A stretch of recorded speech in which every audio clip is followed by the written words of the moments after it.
Coming up on NCC News at 4:30, conflicts continue to rise between Israel and Iran and how the U.S. could potentially become more involved over the coming days. And I'm Meyer Lee. I'm out at the Food Bank of Central New York looking at how the big, beautiful bill can impact the demand for food assistance. And how National Iced Coffee Day is helping to raise money for local hospitals. Your news starts right now.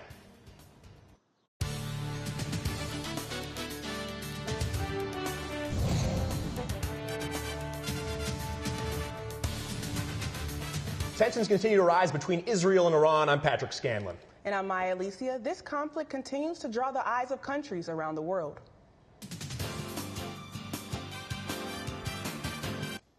Iran's leader rejected a call to surrender by President Trump today, saying U.S. intervention would cause irreparable damage as the conflict between Iran and Israel escalates. With questions swirling about the potential involvement of the U.S. in this Middle Eastern conflict, Trump said that decision is still up in the air. You don't know that I'm going to even do it. You don't know. I may do it. I may not do it. I mean, nobody knows what I'm going to do. I can tell you this, that Iran's got a lot of trouble, and they want to negotiate. And I said, why didn't you negotiate with me before? All this death. This is the sixth day of traded strikes between Israel and Iran. If at first you don't succeed, try again. This was the case for Central New York school districts who found out that their revised school budgets passed late last night. Voters in Jordan Elbridge, Central Square, Cazenovia, Cortland, and Vernon, Verona, Sherrill approved reductions in tax increases and revised budgets this week. The first proposal was rejected in May. Dunkin' Donuts is celebrating National Iced Coffee Day in a charitable way. Getting an iced coffee today could help out Central New York and one local hospital. Today, every sale of Dunkin' Donuts iced coffee will bring a $1 donation to nonprofit organizations in CNY, as well as upstate Golisano Children's Hospital. This is the fifth consecutive year that Dunkin' Donuts has celebrated this way, bringing more than $300,000 for nonprofit organizations and over $35,000 for the Children's Hospital. Syracuse police are cracking down on ATVs on the roadways. Our Autumn Ryan is live at Syracuse PD to tell us what measures are underway to resolve the issue. Riding your ATV on the street is illegal, but Syracuse Police Department shares some ways that you can legally ride your ATV. Illegal ATV riding has become a serious issue this year, with 8 ATVs being confiscated and nearly 24 traffic citations have been given out. Sergeant Thomas Blake gives tips to ride safely. Bring them where you're supposed to bring them to ride them. You know, you could bring them on, if you have permission on somebody's private property to ride it somewhere and that place is conducive to riding it around, do that. Take it up to some trails that, New York State has some trails that you can legally ride them on. Just don't ride them within the city. They're not made to be ridden on the streets. Elements and stuff like that. And there are ways to get them street legal. Jim Blank also says that wearing a helmet can increase your chances of avoiding significant injury. Live in Syracuse, I'm Autumn Ryan, NCC News. Thanks, Autumn. President Trump's big, beautiful bill could have a huge impact on the Supplemental Nutrition Assistance Program, or SNAP. One of the many services food banks provide is helping people apply for the program. If the bill that cuts SNAP benefits is passed, it could impact millions. Meyer Lee has more. Food bank volunteers fill a room with bags of food for a parking lot full of people. It's one of the many food distribution days in Central New York this month. Local Patty Fairbanks says that after losing most of her savings to pay for a bad car accident, the food banks have been a godsend. I didn't have so much worry of what I'm going to worry about for a food that's going to be there for the next day or the next morning, so it keeps my family not hungry. Locally and nationwide, many Americans are in danger of going hungry. The Trump administration's plan to cut spending from social safety net programs could impact food assistance for low-income people. The House passed legislation last month that is projected to cut about $295 billion in spending from SNAP over the next decade. A little over 42 million people received SNAP benefits last February, which is 1 out of every 8 Americans in the country. Fairbanks knows people who depend on SNAP benefits. They jump out and get really nervous and fearful, like they're not going to have any. Central New York food banks help communities apply for SNAP benefits. They will feel the impact of the cuts. For every one meal that the Feeding America network of food banks, of which Food Bank of Central New York is a member, for every one meal that our network provides, SNAP provides 9. So anytime there are changes to the structure of that program or eligibility or changes in the benefits that households who receive SNAP receive, we see that change reflected in our network of community partners. The cutbacks could also put a strain on food bank distribution centers. Longtime food bank volunteer Teresa Driscoll, who served through the pandemic, says she'll be there to face the potential challenges. It doesn't matter what the weather is, rain, shine, snow. I mean, we're out here serving our community.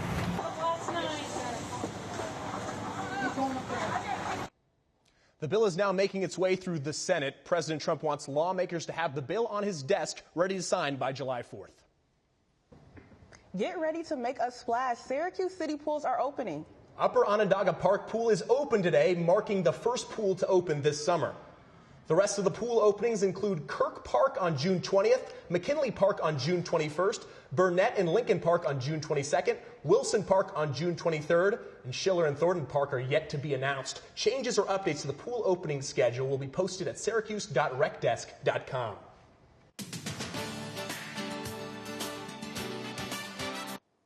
Guys, I would love nothing more than to take a dip in any one of those pools, but instead, at least, it's a little nicer inside the studio than it was outside. 85 degrees outside, the highest it's been all day. The humidity, though, down 53 from 81 yesterday, and some calm winds, not quite enough for a breeze, but hey, at least they're making an effort.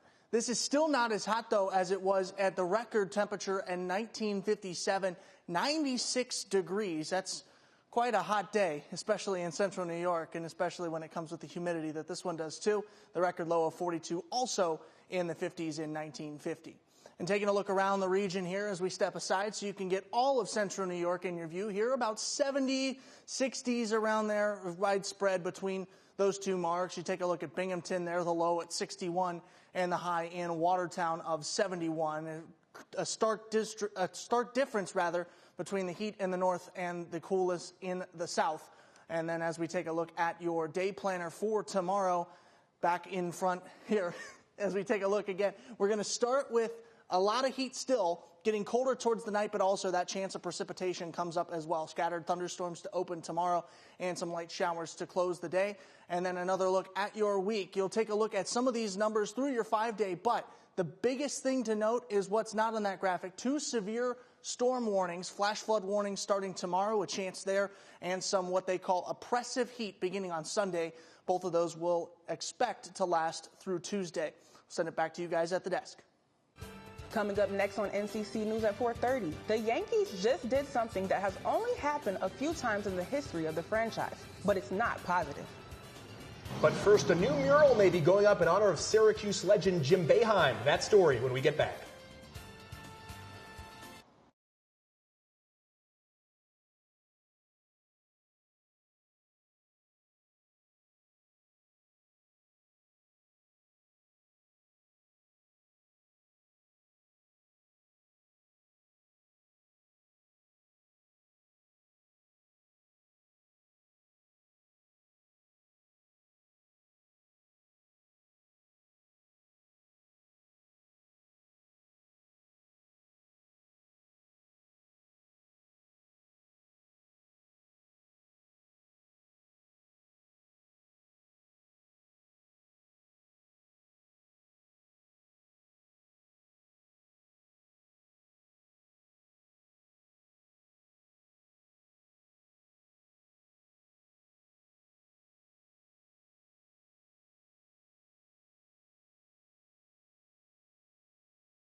A local artist is looking to give back to the Salt City with a tribute to one of its most famous icons. Chris B. Murray, who grew up 2 hours north of Syracuse, is planning on painting a mural of legendary Cuse men's basketball coach Jim Boeheim. Boeheim led the Orange to an NCAA championship in 2003 and is the 6th winningest head coach in college basketball history. The mural will be painted in Armory Square in downtown Syracuse and will focus on different moments from his tenure. Former Syracuse basketball player Brendan Paul is set to take the stand today in the Sean Diddy Combs trial. Paul, who was a former walk-on for the team, is Combs' alleged former drug dealer. He is mentioned in 3 civil lawsuits filed against Combs. Paul is granted immunity by the court for his testimony.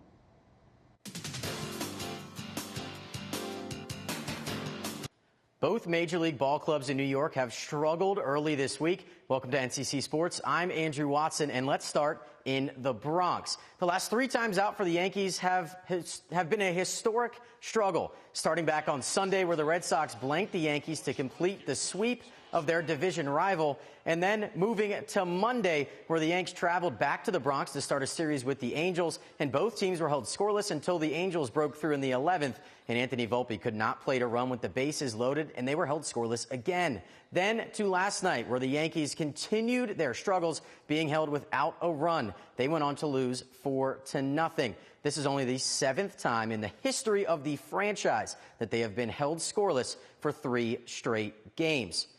Mark Vientos had his first rehab start with the Syracuse Mets last night, and similar to the Syracuse Mets season, it was a struggle. Vientos played as the designated hitter. He went 0 for 4 with 2 strikeouts. But before Vientos rejoins the team, the Mets traveled to Atlanta, and Juan Soto got things started early. He launches this one over the wall in left field. Mets lead 1-0. And then Tyrone Taylor plated 2 with a single in the second, and he gets another RBI here, a home run to left field in the top of the 5th. Mets take a 4-1 lead, and they were rolling. But then to the bottom of the 8th, 2 outs, bases loaded. Marcell Ozuna rips one down the line. Brandon Nimmo trying to get it in quick, but this one would end up clearing the bases. Tie game at 4, and heartbreak for the Mets. Bottom of the 10th, bases loaded, and Austin Riley flies this one out to center to score the winning run. The Mets drop their 4th straight game, but they still do hold a 2-game lead over the Phillies in the division. And in Syracuse sports, Reggie Thorpe, the new head coach for women's lacrosse, had his introductory press conference earlier today. He expressed his excitement to be home and said if you're at Syracuse, you expect to win a national championship, and that he is going to embrace that belief going forward. And that'll do it for NCC Sports. I'm Andrew Watson. Thanks, Andrew. Coming next on NCC News at 4:30. A local business is giving customers a ride through history. We'll be right back with more.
Summer and warmer weather brings many residents to the water.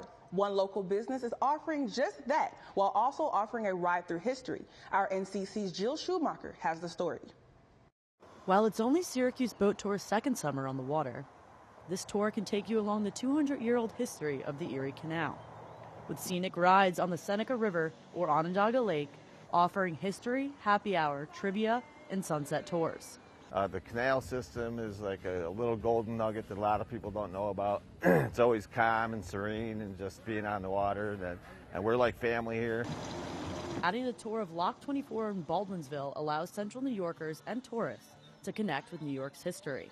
In the 1800s, this shore was a huge tourist draw by steamboats shuttling people to attractions like the Iron Pier amusement park. Now, owner Annette Peters is ready to make it a tourist destination once again. Now we've got an amusement venue on the lake again, right? With a lake view out, and we got a shuttle taking you there. We're coming full circle. While Peters says they are still a bit of a hidden gem, they are excited to show the beauty of this waterway. It is. It really is. It's a ride through history in so many ways. And it's a story, the lake to me is a story of resilience and resurgence. After starting with smaller theme rides last summer, Peters has upgraded to a bigger boat to keep up with the demand. Now in its second season, the cruise offers a mix of trips from bicentennial celebrations to casual happy hours, giving the people of Central New York more ways to enjoy this water. Jill Schumacher, NCC News. These scenic tours will run from June through October. Go to SyracuseBoatTours.com for more info. That's all the time we have for today on NCC News at 4:30. For today's stories and more, visit our website at nccnewsonline.com or follow us on socials at NCC News Online. I'm Alicia. And I'm Patrick. Have a great evening, Central New York.